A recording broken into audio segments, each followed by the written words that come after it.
Hi everybody, my name is Rhys Barber. I'm one of the audiologists here at Audiology Associates. And I'm Taylor Green, and I'm the other audiologist here. Welcome to day 9 of Wax Vent. If you've never come across Wax Vent before, guys, we're putting a new video on every day from day 1 to day 25 of December for your viewing pleasure, guys. So if you do enjoy these videos, please subscribe to the channel. If you like this particular video, give us a thumbs up. If you want to see more of me and Taylor, pop that into the comment section below, please. Thank you very much. This is your patient. Yeah, one of mine. Straight away, you can kind of see here, we've got this very hairy, sort of dark... foreboding. Yeah, just... again, like some of our previous videos, just really holding on. We've got the standard size ulnar tube, which is the slightly larger of the two tubes that we would use. That enables us to get a better grip on these slightly larger plugs.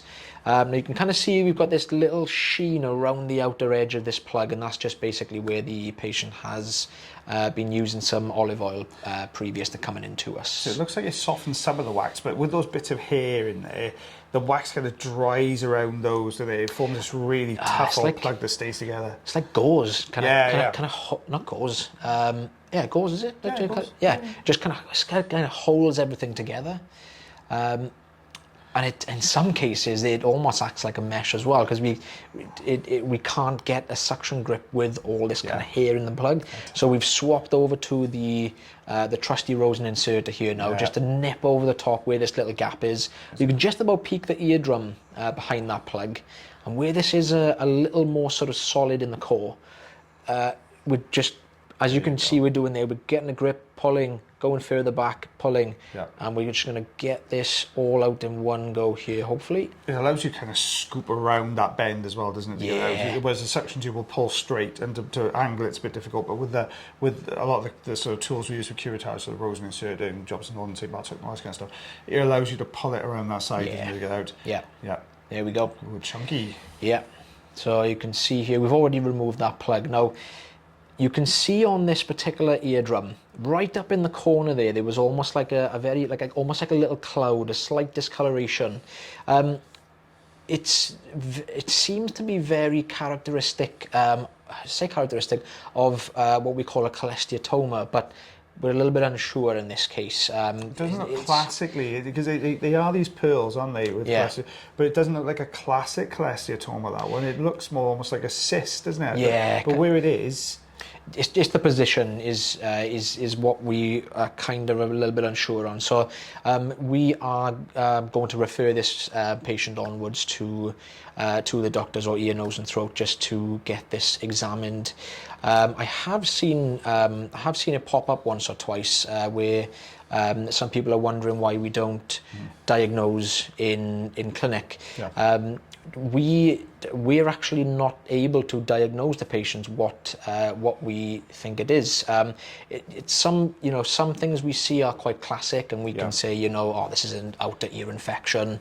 But things like this, where we're not quite sure, this is where we would need a medical opinion, so hence why we would refer onwards. And it's always really important, isn't it, when you're doing anything like this, if you come across something that doesn't look quite right, but you're not too sure what it is, you always need to get that medical opinion. I'd much prefer to send somebody through and get an opinion than for them to come back and say, it's something completely innocuous, you really don't need to worry about it. But I'd prefer to get that medical opinion on these things. And like you said, we're not allowed to officially diagnose. So if we see an outer ear infection, we would have to say maybe refer that back to the GP and with a suspected outer ear infection, and allows that, because we're not classed as sort of medically trained, you need a medical professional to do the official diagnosis.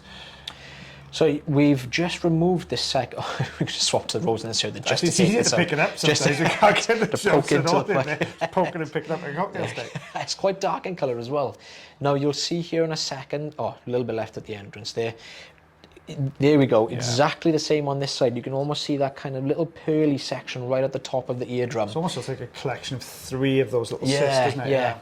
Now, you've probably seen, if you follow the channel, you've probably seen one of our previous videos where we've gone through exostoses, which is where the ear canal itself kind of protrudes in, but this is more kind of on the eardrum or just above where the eardrum is. So and you'd normally expect those to form in sort of 3 distinct places, wouldn't you? Not as a cluster of 3 like we've seen there. Yeah. We're getting sidetracked now. Sorry, guys. Sorry. So we've got here. 200 centimetres? Centimetres. 2.5 centimetres. Just over an inch, I'm going to call that one, guys. It's probably an inch and 1/16 or something like that, but we're going to call it just over an inch. Thank you very much for watching our video again today, guys. Hope you're enjoying Waxman so far. If you are, let us know in the comment section below. And subscribe if you're not already subscribed. Give us a thumbs up. Thank you. Thumbs up. If you enjoyed this particular video. And as always, guys, take care of yourselves. Take care of your ears. And take care of one another. And we'll see you again soon. Bye, everyone. Bye.